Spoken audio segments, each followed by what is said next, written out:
ખેડૂતો, નોટબંધી અને બેરોજગારીના આ મુખ્ય મુદ્દા રહેશે।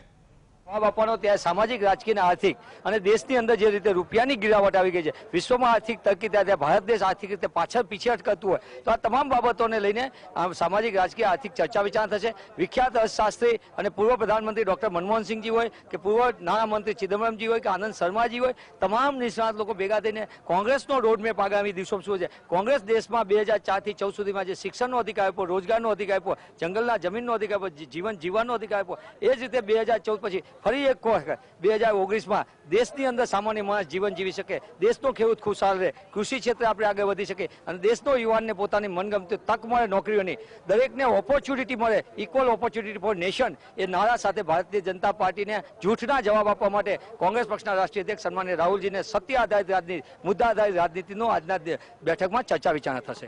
મુદ્દા આધારિત રાજનીતિ અંગે ચર્ચા કરવામાં આવશે। બેઠકની શરૂઆત થઈ ચૂકી છે, લગભગ 1.5 થી 2 કલાક આ બેઠક ચાલી શકે છે અને એની અંદર કોંગ્રેસ આગામી સમયની રણનીતિ નિશ્ચિત કરશે। જી સાથે જોડાવા બદલ આપનો આભાર। અત્યારે સીડબ્લ્યુસીની બેઠક ચાલી રહી છે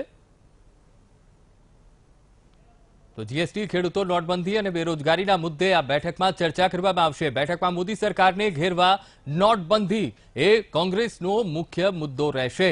નોટબંધીમાં અર્થવ્યવસ્થાને થયેલી અસરો અંગે પણ આ બેઠકમાં માહિતી આપવામાં આવશે। તો બેઠકમાં પ્રસ્તાવ મુકાયા બાદ ચૂંટણી પ્રચારના મુદ્દાઓને અંતિમ મંજૂરી આપવામાં આવશે। લોકસભા માટે સહયોગી પાર્ટીઓ સાથે ગઠબંધનને લઈને પણ ચર્ચા કરવામાં આવશે। આ સીડબ્લ્યુસીની બેઠકમાં મનમોહનસિંહ 5 વર્ષમાં દેશની અર્થવ્યવસ્થાને પર તેમણે રિપોર્ટ રજૂ કરી શકે છે। સહયોગી પાર્ટીઓ સામે કોંગ્રેસ રાફેલ મુદ્દાને લોકો વચ્ચે લઈ જશે। તો અલગ અલગ મુદ્દે ચર્ચા કરવામાં આવશે। લોકસભાની ચૂંટણીમાં પાર્ટીની રણનીતિ બેઠકમાં ઘડાશે।